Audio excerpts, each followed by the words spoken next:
Baik, Assalamualaikum dan bertemu lagi dalam perkongsian PhD.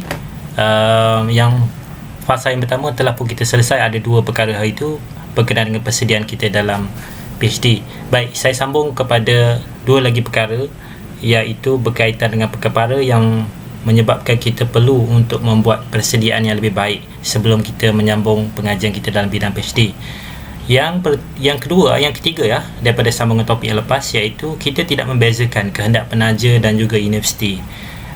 Saya nampak perkara ini sangat penting ya, kerana kadang-kadang apabila kita mendapat tajaan daripada pihak industri ataupun daripada pihak jabatan, ataupun kita mendapat beasiswa dan sebagainya, pihak-pihak berkepentingan biasanya mereka memerlukan kita untuk melaksanakan kajian berdasarkan kehendak mereka. Tetapi sometimes apabila kita masuk universiti, kita memulakan pengajian kita dalam semester yang baru, kita akan mendapati bahawa keperluan dan kehendak industri itu tidak sama dengan keperluan di pihak universiti ya. Perkara ini menyebabkan kadang-kadang kita keliru dan menyebabkan kita menjadi tidak keruan dalam pemilihan topik dan juga perkara-perkara berkaitan dengan research. Kerana mungkin pihak jabatan ataupun pihak penaja kita ingin kita buat kajian yang berkaitan dengan makroekonomi contohnya. Tetapi apabila kita masuk universiti, topik yang kita bawa itu ekonomi, tetapi ia mungkin tidak begitu sesuai kajiannya dalam aspek makroekonomi. Sebaliknya, pihak universiti akan mencadangkan kita untuk membuat kajian dalam bentuk mikroekonomi. Dan perkara ini akan menyebabkan kita jadi satu masalah kepada kita semasa kita buat pengajian PhD, dan perkara ini memerlukan kita membuat penjelasan kepada pihak penaja kita, pihak industri kita atau jabatan kita, supaya mereka faham kenapa kita tukar topik, kenapa kita tukar tajuk, tukar format dan sebagainya.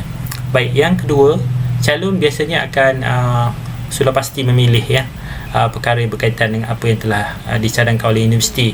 Tetapi kemudian mereka jumpa balik dengan pihak penaja, mungkin penaja mempunyai alasan mereka sendiri. Yang ni mereka kena pandailah untuk berbincang dengan pihak penaja.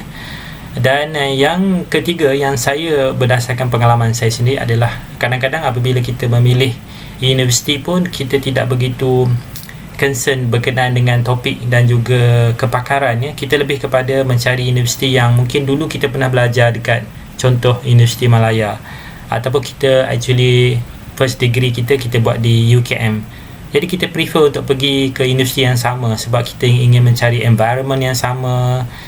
Dia punya mungkin dari segi common sense kita, kesesuaian kita dan sebagainya dengan universiti yang sama tempat kita belajar dahulu. Tetapi sebenarnya perkara ini bukanlah menjadi satu perkara yang penting untuk kita buat pilihan. Sebenarnya apa yang kita ingin kaji itu lebih penting daripada universiti yang kita pilih. Contohnya fakulti di satu universiti, mungkin mereka ada fakulti ekonomi, tetapi terdapat pakar dalam bidang itu di universiti lain contohnya. Jadi lebih baik kita berjumpa dengan pakar yang berada di universiti lain.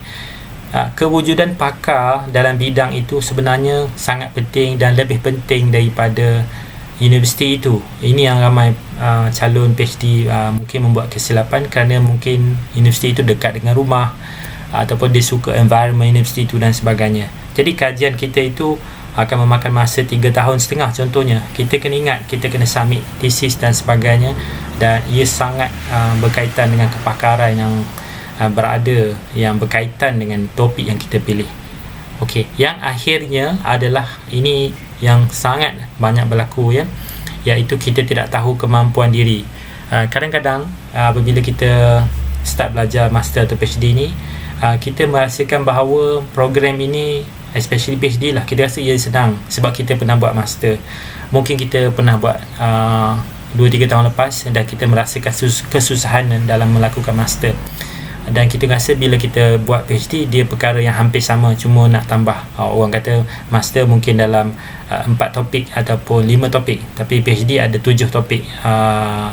Jadi benda tu ada penambahan dari segi size of respondent contohnya, jumlah ketebalan thesis dan sebagainya. Jadi kita ramai yang merasakan agak overconfidence untuk menyambung PhD, dan kita merasakan PhD itu satu perkara yang mudah Saya banyak dengar rakan-rakan yang di luar sana, dia kata apa yang susah sekarang ni, semua dah boleh, semua dah ada dekat Google, semua boleh download secara free, YouTube ada banyak ajar dan sebagainya. Betul, memang betul, semua perkara itu tersedia dan Alhamdulillah dia sangat memudahkan proses pengajian PhD kita.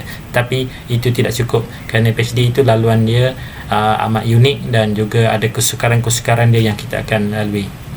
Baik, dan sebenarnya ramai juga calon yang sebelum mereka buat PhD, mereka tidak membuat pembacaan yang banyak berkaitan dengan topik. Mereka lebih banyak refer kepada internet, Google dan sebagainya, tapi mereka tidak buka kepada jurnal akademik, download jurnal akademik yang berkaitan dan sebagainya. Ada kecenderungan pemilihan topik, kecenderungan kajian yang telah pun dilakukan sekian lama berkenaan dengan topik yang kita ingin kaji.